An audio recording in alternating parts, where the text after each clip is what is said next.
Let's talk about partial credit on the new generation NCLEX, and I think you're gonna like this change. So to answer the big question about the new generation NCLEX, will there be partial credit?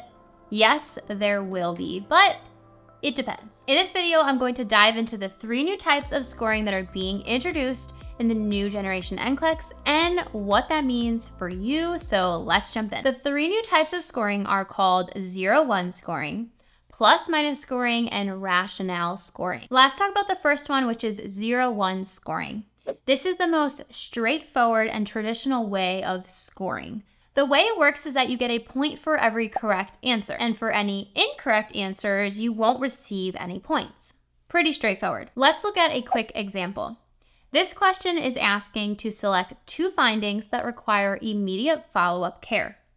So let's say you choose 1 correct answer and 1 incorrect answer. For the correct answer, you will be given 1 point. For the incorrect answer, you will be given 0 points. Your incorrect answers don't count against you. Okay, here's a little question tip.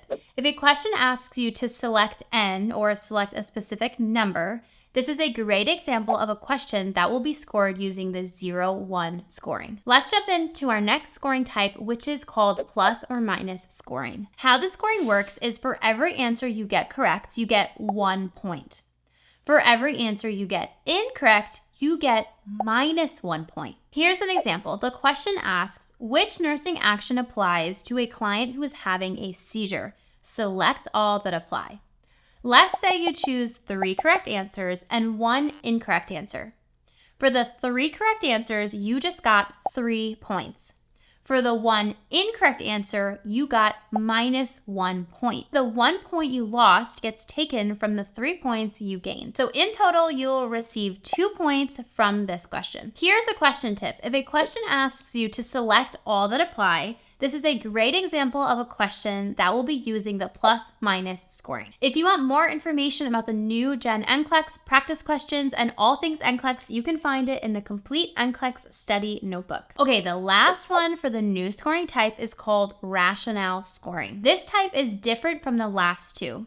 The big difference is that it doesn't allow for partial credit. Let's look at an example. In this example, you're being asked to drag 1 condition and 1 client finding to complete this statement. If you get both answers correct, you will receive 1 point. If you get 1 answer correct and 1 incorrect, you will receive 0 points. You can see here that in order to receive a point for the question, you need to have both answers correct.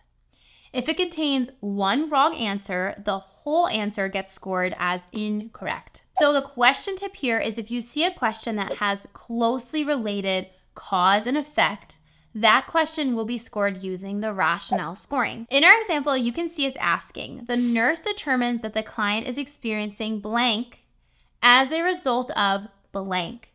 As a result is the key words here in this question that shows there's a cause and an effect, and that the answers relate to each other. So when you see this style of question, you know it will be scored using the rationale scoring. Okay, now let's take a big breath in and a big breath out. There are a lot of question types on this new generation NCLEX, and each are scored in one of these 3 new scoring methods. My biggest tip for you when studying is to not be hyper-focused on learning every detail of every question type and how they're going to be specifically scored. It's good to be aware and to know these things, but don't let that lose your focus from spending the majority of your time on what really matters, which is the nursing core content. Remember that knowing the content is the most valuable thing. Best of luck on your NCLEX and happy studying, future nurses.